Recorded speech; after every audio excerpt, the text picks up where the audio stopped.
What is up, guys? It's your mom Alvin here, and today I'm going to be modifying this into this. Yeah, let's get straight into the video. So let's start off with unboxing the internals right now. So let's get straight into it. So we got a 16 gauge silicone insulated wire, containment crew infernal flywheels over here, the Bobo Lolo rev switch, and we got the switch plate, the LiPo alarm, a male and female XT60 connectors. Let's have a look. We got the 21 amp switch, and we got two out of DARTS Kraken motors, OFP Aurora flywheel cage. Ooh, man. Sick. Iron sights.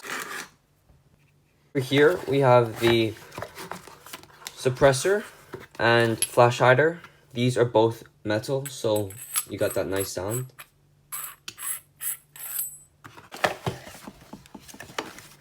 Over here, we've got the Picatinny rails. We got the inner barrel. We got a cover. We've got a Stryfe and Strike attachment. So this actually comes from the Chris Vector pack. I don't like the bottom magwell, so I only took the front. And we've got other Picatinny rails. Yeah. A flashlight for the front attachment. The mag release and a thumb screw or thumb pin. Longer Picatinny rail. Over here, we got a 12 dart P mag. And over here we got the buffer tube. This is a foldable buffer tube, as you can see right there.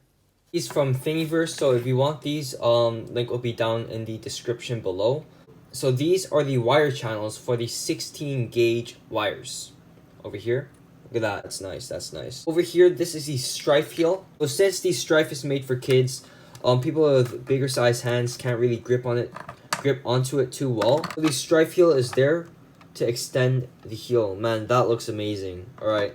We've got the magwell over here. These are all printed in ABS, so they have higher durability.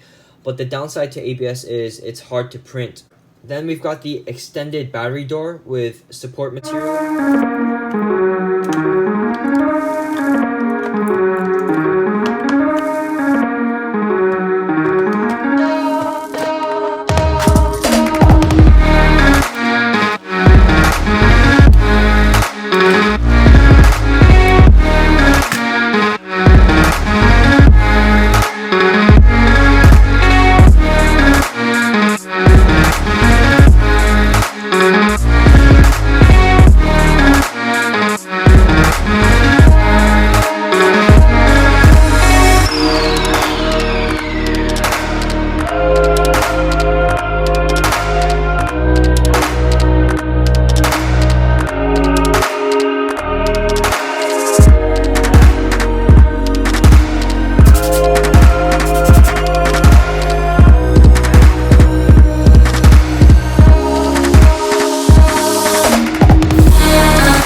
Make sure you guys like this video because it helps out a lot, and make sure you guys subscribe and turn on notifications because our next video will be modifying an airsoft high kappa. And if this video reaches 4 digits, we'll be modifying a NERF retaliator. Alright, make sure you guys subscribe. Let's get on with the video. Alright guys, so here's my modded Stryfe. It is spray painted red all over here, and over here it's spray painted black. So first up, let's start from the front. It has a imitation suppressor over here with the metal flash hider, both from Worker. So next up, we have a Nikon flashlight, and it doesn't have any buttons, but you just have to twist it and there is light. Moving on, we have the N-Strike attachment from Worker, so it's not actually N-Strike attachment, it's a Worker attachment over here. It came with the Chris Vector kit, so it's supposed to have the Chris Vector magwell over here, but I wanted to stick with a MP7 style. Going down with the 3D printed Worker Picatinny rail, and over here is a Worker foregrip. So at the bottom, I have this 3D printed magwell, not from Worker actually, this is from Thingiverse. So all my Thingiverse files will be down in the description below. So if you want to go download some, you can download it there. So the thing I don't like about this is that it is friction fit. So you just plug it up there and, you know, stay up. But the problem is, since it is spray painted, when you want to take it back out, all the paint comes out. And as you can see here, this magwell is supposed to fit right up into here. However, since I have the Picatinny rail, it blocks the entrance. So what I did was I put the Picatinny rail on first, and then I slid the magwell on. But the problem is now there is a hole over here, since it doesn't really go fully up, but it really matches the hole up here. As you can see, there are a bit of gaps right over here, which, you know, complements the bottom as well. Next up, we have the Worker mag release over here. It's an extended mag release. Next up, we have the black spray painted Stryfe grip. After that, we have the 3D printed Stryfe heels, also from Thingiverse. The thing I don't like about it though is that there are these gaps that I can't close. We have the Bobo Lolo rev switch that is from out of darts. Over here we have the Worker Stryfe metal trigger over here. It's an aluminum alloy. The thing I don't like about it though is that it's double the weight of the normal Worker trigger. So it's a more sloppy trigger pull, especially if you're semi-auto, you want to get that quick trigger pull. But this is a bit more sloppy, but it doesn't really matter for me because I don't spray and pray, bro. I aim and shoot. We have a 3D printed battery door and a Worker thumb screw. Alright, let's take that out. Over here we have the extended battery compartment. I'll talk more about that later on in the video. Over here we have the spray painted jam door. I did not sand this, however, because it was a totally different material and I was afraid it would actually scuff up the entire jam door. So I just sprayed painted it and there are no marks, which is pretty cool. Over here is the Worker Picatinny rail and the rubber iron sights. I didn't use the airsoft iron sights as, you know, it was a bit small and it didn't really match the big Nerf gun look. You know, this is kind of bulky, unlike an actual airsoft gun. At the bottom over here, we have the Worker collapsible buffer tube by pushing down and turning right. So it's really cool, but since I have an extended battery door, it doesn't work. It is not the Worker stock, but an airsoft stock. So I just put that back on and it fits perfectly. Alright, let's get into an in-depth review right now. Let's go. Alright guys, so over here is the modded Stryfe and the stock Stryfe. So the biggest difference is the battery compartment. As you can see over here, it only fits 4 alkali batteries. However, this fits a freaking 3S LiPo, man. Look at that. So what I did was I drilled this entire compartment over here as it didn't affect the blaster. And I was able to fit the battery inside. However, I wasn't able to fit the wires or the battery door. So then I drilled out the entire top area, including this part. And then I used epoxy putty, not epoxy clay, because I couldn't find any epoxy clay. So I just went to my Tamiya store and then found epoxy putty. I just covered the top and then just measured my battery door and then covered it up here so it would actually align with it, like that, which is awesome. So these are some things I would want to do if I were to do the mod again. So next time I would keep the stock spring of the rev switch in there because sometimes it just doesn't bounce back. See, like that. It didn't bounce back. And you have to click it again. So that's why you want the stock spring inside. I still have the stock spring, however, I was just too lazy to take the blaster apart again because I did that like 5 times because of circuit malfunction. If you have an aftermarket firing trigger, then you'll see these holes up here. At first, I thought it would bother me a lot, but it doesn't really bother me because I don't really see it if you look out from here. For this experiment, we'll be using 6 N-Strike Elite Nerf darts.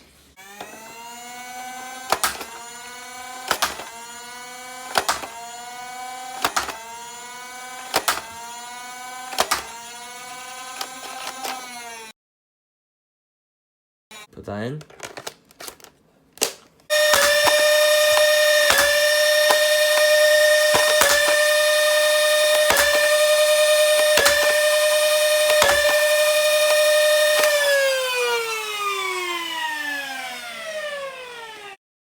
So when we compare the FPS from the modded Stryfe to the stock Stryfe, it can be deduced that the modded Stryfe's FPS is almost 2 times larger than the stock Stryfe's FPS. Alright guys, now let's test out rev up time.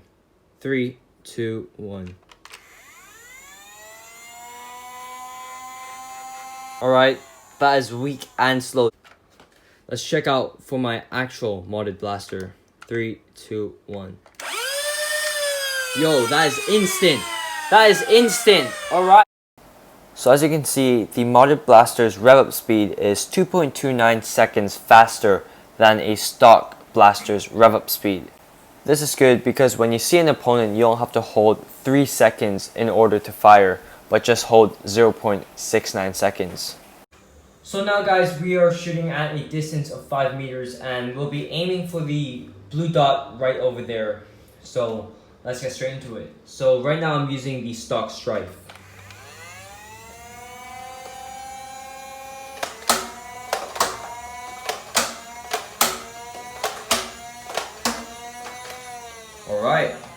Alright, now it is the modded Stryfe. Let's get straight into it.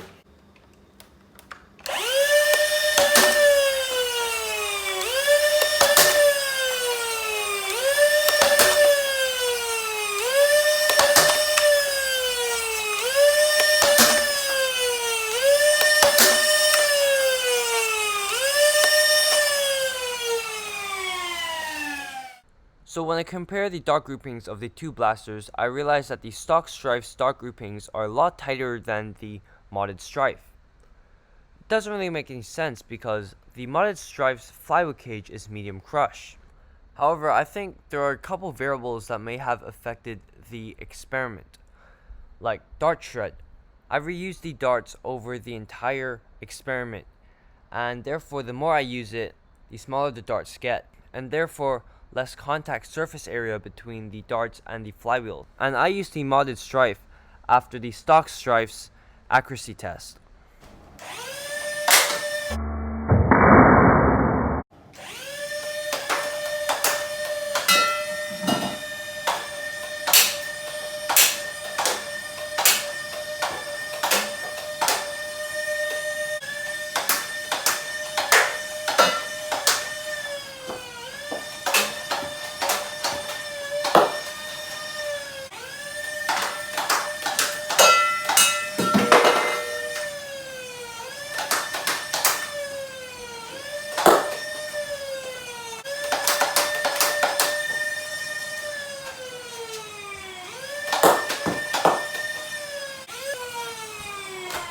Hopefully you guys enjoyed this video. Make sure you guys subscribe and turn on notifications so you won't miss out on future videos. And if you want to sponsor me, then my email and Instagram will be down in the description below. I recommend Instagram because I'm more active over there. Peace out.